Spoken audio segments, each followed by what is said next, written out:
Hello and welcome to Diabetes Connections in the News. I'm Stacy Sims, and these are the top diabetes stories and headlines of the past 7 days. All sources linked up on our Facebook page and at diabetes-connections.com when this airs as a podcast. In the News is brought to you by the world's worst diabetes mom, real life stories of raising a child with diabetes, winner of the American Book Fest Prize for Best New Nonfiction, available in paperback on Kindle or as an audiobook all at Amazon.com. Our top story this week, insulin helps to regulate blood glucose. Now scientists have discovered a second molecule in the body that seems to do the same thing. It's produced by fat tissue, but uses a different molecular pathway. So it's hoped that this could get around insulin resistance. These scientists say the hormone called FGF1 suppresses breakdown of fat cells into free fatty acids and regulates the production of glucose in the liver. Because it does this in a very different way from insulin, they're calling it a second loop. Very early here, but very intriguing. A new study out of Stanford says setting children and teens up with the CGM shortly after a T1D diagnosis results in a lower A1C a year later. They looked at kids diagnosed in 2018 to 2020 and then compared that group to other children diagnosed corresponding 4 years earlier. In that first group, about 90% started CGM in that first month. In the second group, it was under 2% that started that early. At diagnosis, the kids in the newer cohort actually had higher A1Cs. At 6 months and 12 months after diagnosis, those kids had significantly lower A1Cs than the other kids. These researchers say the news is more evidence to get insurers to cover the devices. A new risk factor for type 2 mostly affects women, and it's in about 10% of the population. A new study says about 1 in 10 adults has a lump on their adrenal glands that, although otherwise harmless, increases production of certain hormones that then increase the risk for type 2 and high blood pressure. About 70% of those with them were women, most of whom were 50 years old or older. This is called mild autonomous cortisol secretion, and these researchers say we should start screening for it.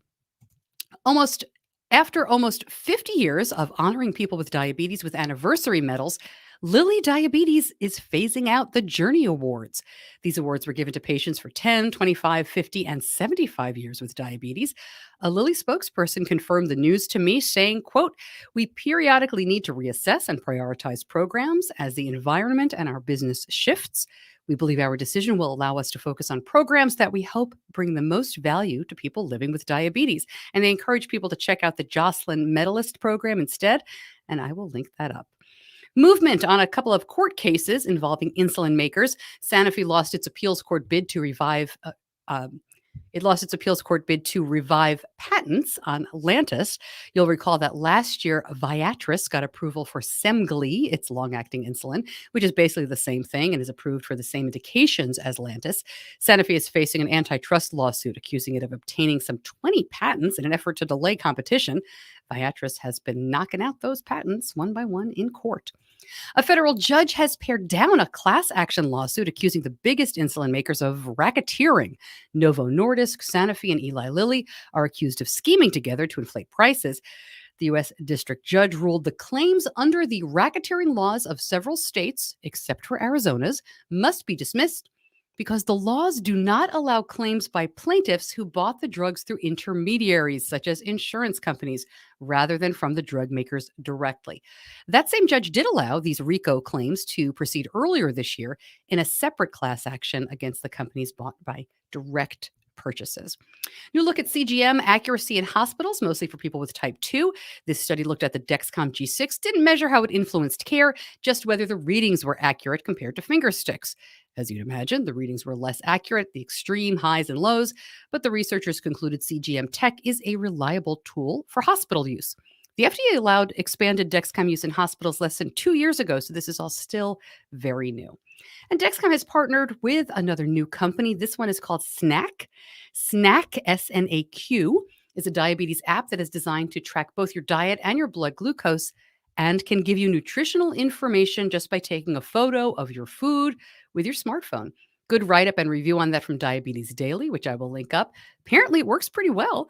The partnership means all US based snack users can automatically view Dexcom data together with their meals inside the snack app. And a tip of a hat to our friend Nerdabetic who spotted this ridiculous story.